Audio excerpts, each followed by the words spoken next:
Hello beautiful traders, কি অবস্থা সবার? আই হোপ সবাই ভালো আছেন। আর আবার চলে আসলাম নতুন একটা লাইভ সেশন ট্রেডিং ভিডিও নিয়ে, যেখানে আপনারা দেখতে পারবেন যে আমি কিভাবে ট্রেড নেই, কোন অ্যানালাইসিসের মাধ্যমে আমি ট্রেড নিই আর কোন নলেজের মাধ্যমে ট্রেড নিই। ওকে, যেখানে আপনারা দেখতে পারতেছেন যে একটা রেক্ট্যাঙ্গেল, একটা বক্সের মতো গ্রিন বক্স, সেখানে আমি একটা ডিমান্ড জোন আঁকায় রাখছি, যে ডিমান্ড জোন থেকে মার্কেটে কি বায়ার্স অ্যাক্টিভ হইতে পারে। ওকে, আমরা বর্তমান ক্যান্ডেলের রিয়েকশনটা দেখব। বর্তমান ক্যান্ডেলের রিয়েকশন দেখে আমরা এখান থেকে কিছু ট্রেড প্ল্যান করব। এখান থেকে চাইলে আমি 900 রাউন্ড নাম্বার প্রাইস থেকে একটা বায়ার্সের জন্য ট্রেড নিয়ে নিছি। আমার মনে হয়েছে এখান থেকে 900 রাউন্ড নাম্বার প্রাইস থেকে একটা বায়ার্স ক্যান্ডেল হইতে পারে। তবুও যদিও মার্কেটের টার্গেট নিচে, আমি আবার বলতেছি যদিও মার্কেটের টার্গেট নিচে, তবে প্রিভিয়াস ক্যান্ডেলের রিয়েকশনটা শুধু আমি রিয়েকশন দেখে এখান থেকে বায়ার্সের জন্য ট্রেড নিয়ে নিছি। কেমন? তো দেখি যে ট্রেডটা আমাদের প্রফিট হয় নাকি লস হয়। মার্কেট ডাউন ট্রেন্ডে আছে, ডাউন ট্রেন্ডে না, মার্কেট টার্গেট এখন ডাউন, প্রিভিয়াস লোটাকে ব্রেক করে নতুন একটা লো লাগানো। তবে প্রিভিয়াস ক্যান্ডেলের, বর্তমান ক্যান্ডেলের প্রিভিয়াস যে রেড ক্যান্ডেলটা দেখতে পাচ্ছি, সেই ক্যান্ডেলের মধ্যে রিয়েকশনের বেসিসে আমরা বুঝতে পারছি যে এখান থেকে একটা বায়ার্স ক্যান্ডেল হইতে পারে অথবা বায়ার্স অ্যাক্টিভ হইতে পারে। আর আপনারা দেখতেই পারতেছেন যে এখান থেকে বায়ার্স অ্যাক্টিভ হইতেছে। যদিও এখানে আমি প্রথমে বলে রাখছি যে মার্কেট টার্গেট নিচে, তার কারণে এখান থেকে রেড ক্যান্ডেল হওয়ার সম্ভাবনা বেশি। আর আমরা দেখতেই পারতেছি যে আমাদের ট্রেডটা প্রায় লসের দিকে চলতেছে। 3, 2, 1 অ্যান্ড লস। এখন এখান থেকে আমি ডাউনের জন্য অবশ্যই ট্রেড নিয়ে নেব, তার কারণ 900 রাউন্ড নাম্বার প্রাইস থেকে আমরা বুঝতে পারছিলাম যে বায়ার্স আসবে। অনলি রিয়েকশনের মাধ্যমে বুঝতে পারছিলাম বায়ার্স আসবে, কিন্তু বায়ার্সের গড় থেকে বায়ার্স আসতে পারে নাই। মার্কেটের টার্গেট নিচে, বায়ার্সের গড় থেকে সেলার্স আসছে, সেলার্স স্ট্রং, মার্কেট টার্গেট নিচে, তার কারণে এখান থেকে আমি ডাউনের জন্য ট্রেড নিয়ে নিছি। আর প্রিভিয়াস ক্যান্ডেলের রিয়েকশনও আমাদেরকে বলছে যে এই ক্যান্ডেলটা, বর্তমান ক্যান্ডেলটা ডাউন হবে, তার কারণেই আমি এখান থেকে ডাউনের জন্য ট্রেড নিয়ে বলছি। ওকে, আর 25 সেকেন্ড 26 সেকেন্ডের মতো আছে, দেখি যে আমাদের ট্রেডটা প্রফিট হয় নাকি লস হয়। মার্কেট টার্গেট কিন্তু নিচে ভাই, আমি বারবার করে বলতেছি মার্কেট টার্গেট নিচে। আর দেখেন যেখানে আমি একটা জোন আঁকেছি, সেই জোন থেকে বারবার কিভাবে বায়ার্স প্রেশার দিতেছে অথবা বায়ার্স তাদের নিজের অ্যাক্টিভিটি শো করতেছে।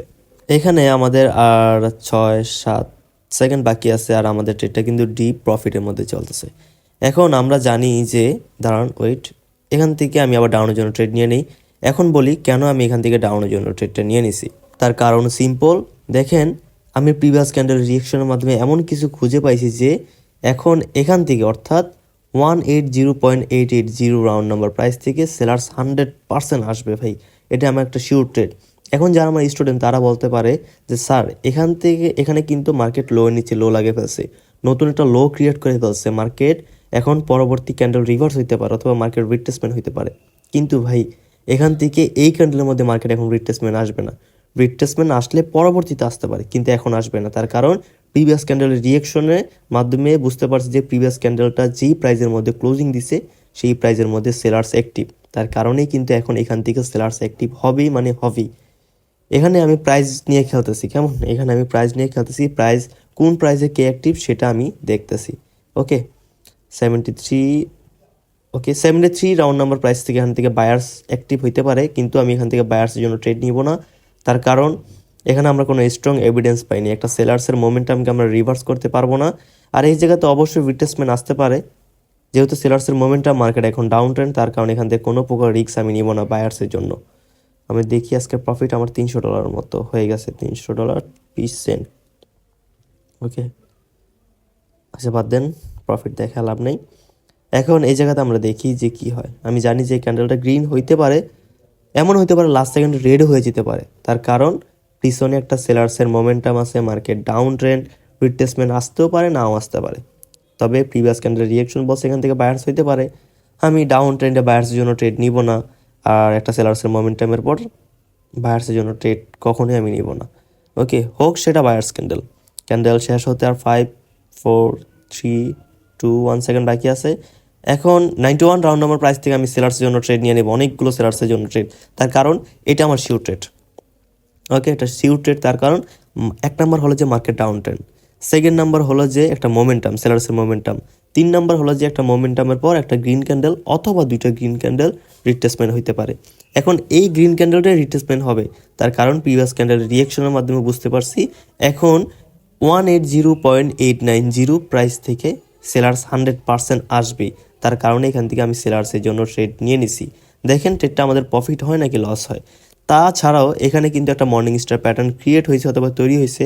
আমরা জানি যে ডাউন ট্রেন্ডে কোনো আপের প্যাটার্ন অথবা বুলিশ প্যাটার্ন তৈরি হলে রিট্রেসমেন্টের প্রয়োজন হয়।